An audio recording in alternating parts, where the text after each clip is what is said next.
ইতিহাসৰ এটা বিৰল ঘটনা, সেয়া হৈছে যুদ্ধ। বৰ্তমানেও যুদ্ধ চলি আছে।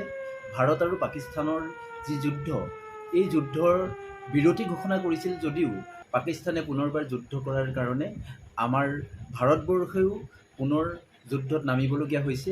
বহুকেইজন আমাৰ সেনা জোৱান, আমাৰ দেশৰ সেনা জোৱানে এই যুদ্ধত শ্বহীদ হৈছে। গতিকে তেখেতসকলক এই আত্মাৰ সদ্গতিৰ কাৰণে আমি ভগৱানৰ ওচৰত প্ৰাৰ্থনা কৰিছোঁ, যাতে আমাৰ দেশৰ লগতে তেখেতসকলৰ আত্মায়ো শান্তি লাভ কৰে আৰু আমাৰ দেশেও যাতে এই যুদ্ধৰ সুফল লাভ কৰিব পাৰে, তাৰে ভগৱানৰ ওচৰত প্ৰাৰ্থনা জনাইছোঁ। আচল কথাটো হ'ল কি, যে মই কিয় এই যুদ্ধৰ কথাটো আনিছোঁ, যে এটা ইতিহাসৰ এটা বিৰল ঘটনা আছে। এই ঘটনাটো হৈছে কি, দ্বিতীয় মহাসমৰৰ সময়ৰ কথা। দ্বিতীয় মহাসমৰৰ সময়ত ৰাছিয়াৰ যিখন বিগ চহৰ আছিল, সেই বিগ চহৰখন সৰু চহৰ।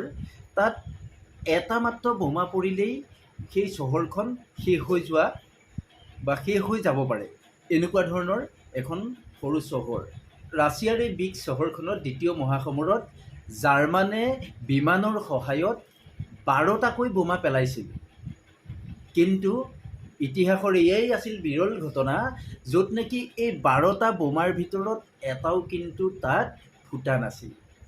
এইটোৱেই আছিল ইতিহাসৰ এটা বিৰল ঘটনা, যি 12টা বোমা এখন চহৰৰ ওপৰত পেলাইছিল যদিও সেই বোমা কিন্তু কোনো কাৰণত ফুটা নাছিল। এইটোৱে আছিল এটা বিৰল ঘটনা।